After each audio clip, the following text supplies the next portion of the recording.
するんだね。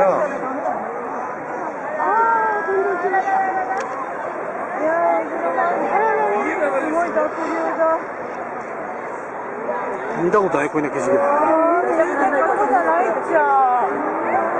準備だね、田舎。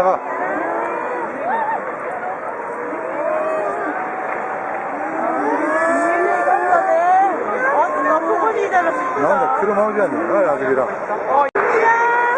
全部終わりだ。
火災だ。火事だ。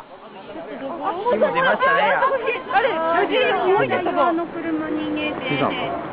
あれ、あいつ、家の近くでなんで曲がっていってんの？いや、曲がっていったら、津波来てんのに。あそこあれ、あそこ何トラック。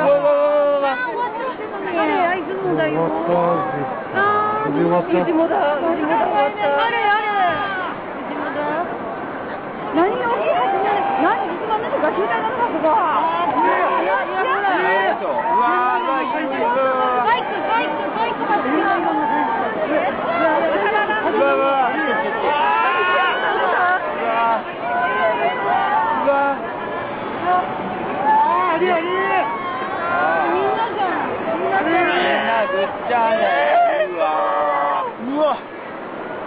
信じられない。車もだって。ほら。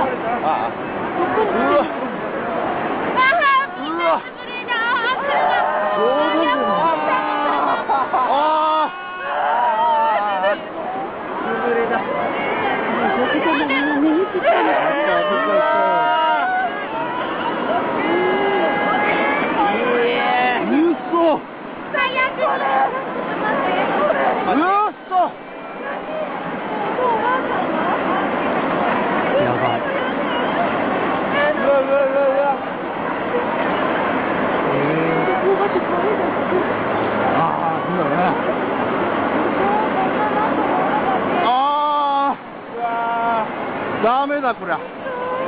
壊滅だよ。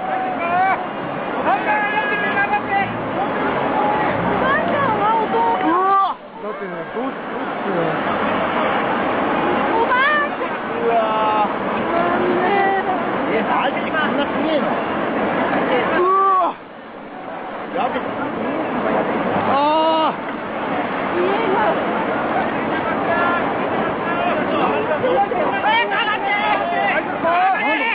ある。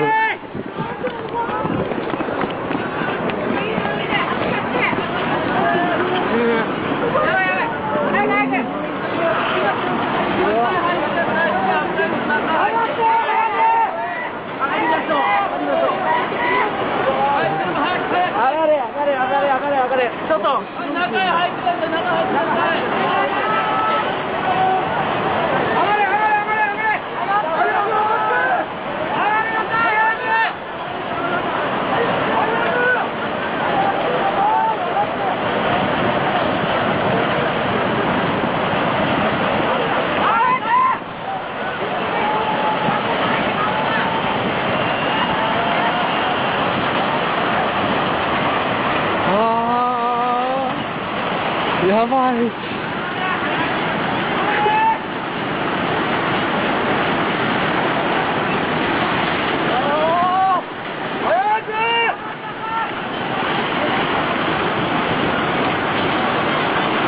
やばいやばい、あの人やばい。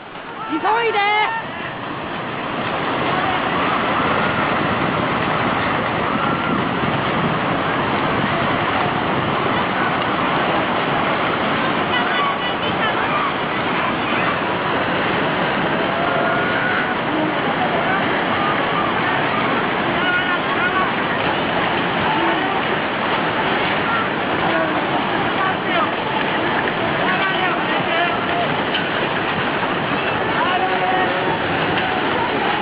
やばいよ。上がった方がいいっすよ。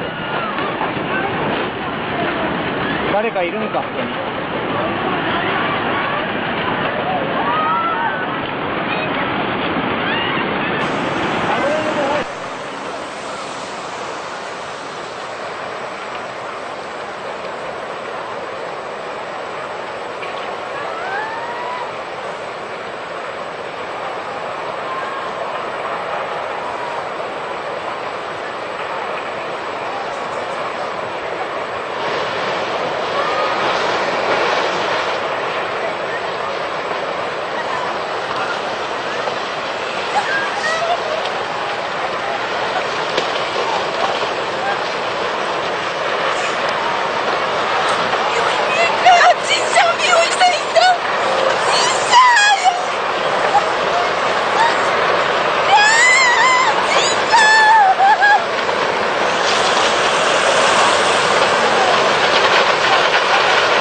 The resort of Minami Sanriku lay in their path. It was a town of 18,000 people, famed for its oyster fishing and ocean views. This was the satellite shot before the tsunami hit. This is how it was transformed. 95% of its buildings gone.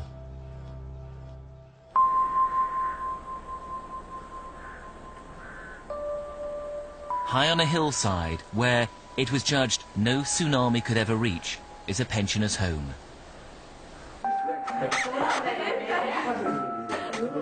Among its debris, we found this video of some of the 68 residents who used to live here. Helping one of them is Kengo Sasaki, one of the staff. His wife, Naoko, used to work here too, next door in the day center. After the quake, Kengo went outside to inspect the horizon. From here, I could see an incredible dust rising up from over there, and the trees and houses would just be mown down. And I was sure, at the rate that it was going to reach us. He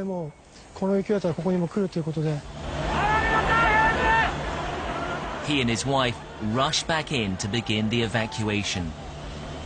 But with 68 immobile pensioners and just minutes to spare, where do you start?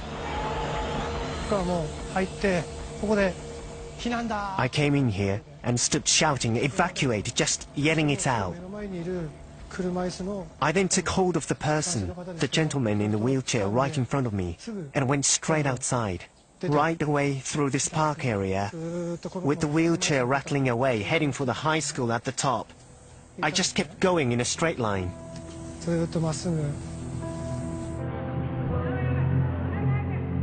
He doesn't look back. The tsunami has already consumed half the town, hundreds are dead, and it's still advancing. I couldn't get any farther up than this. So I called a fellow member of staff over, and we carried him up towards the higher ground at the high school. Right away up there. You can see Kengo in the bottom left of screen, the waves surging behind him. He returns again to rescue more, before escaping himself up the hill. Others weren't so lucky. The man in black raced down to rescue another wheelchair user. There's a sudden surge of water, and he's swept away.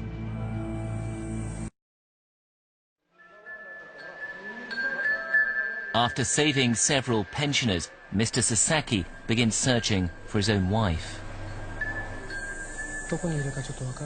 I didn't know where she was, and I'd searched for her in the rubble. But she must have been forced back to where she worked by the tsunami.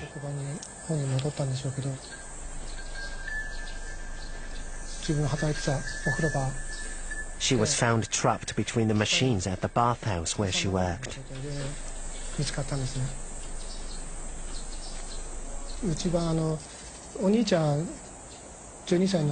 When they found her, I went to where our eldest, a 12-year-old son, had been evacuated,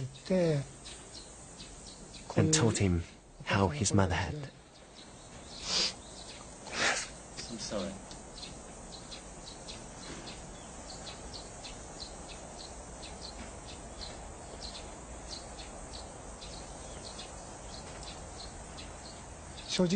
I was open with him, telling him that she'd died while trying to get people up. With my daughter, though, I have to say, I couldn't quite bring myself to tell her.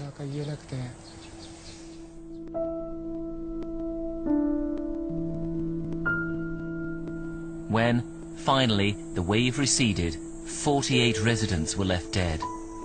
19 survived, but even now, 6 months on, one is still missing. The town of Minami Sanriku, once a bustling port, had been transformed into this, a wasteland. This was the emergency center, which broadcast warnings across town that a tsunami was on its way.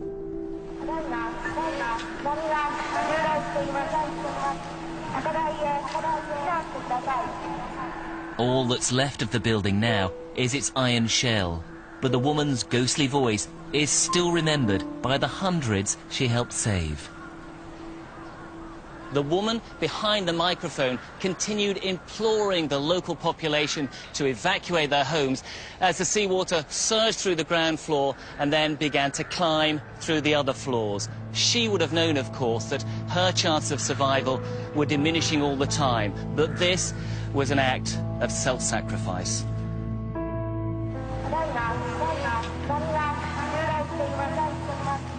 Her name was Miki Endo. She was 24 years old and recently married.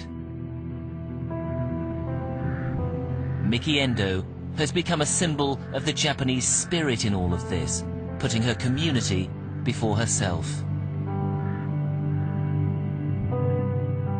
Her colleagues who survived had to shin up the aerial on the roof of the 4-story building. They were still clinging on as the wave receded. In the town's hospital, only the 5th story remained above water, but there just wasn't enough time for patients on the lower floors to clamber up there. Out of 107 of them, 71 died.